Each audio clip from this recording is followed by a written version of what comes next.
দেখো বন্ধুরা, বাপের বাড়ি এসছি।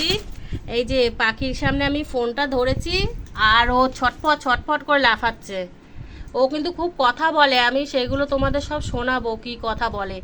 আর ওই যে দেখো, আমার মা ওকে সব সময় খাবার দিয়ে রাখে, ধান। ওরে বাবা, ওরে বাবা, ও আমার নাম ধরে ডাকে, জানো বন্ধুরা। ও আমাকে নাম ধরেও ডাকে। আমাকে আমার মা দুলু বলে ডাকে, ও কিন্তু আমাকে দুলু দুলু দুলুমা দুলুমা ডাকে। আমি যখন ডাকবে আমি শোনাবো তোমাদের, দেখেছো এরকম। আর সব সময় এই যে খাবার দিয়ে রাখে, দেখো আমার মা।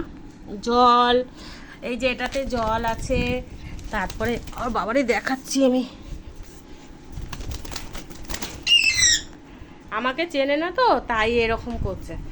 এই দেখো ছোলা, তারপরে ওটা কি মা, দানা, ধান, তারপরে এই যে জল, বাদাম, ছোলা।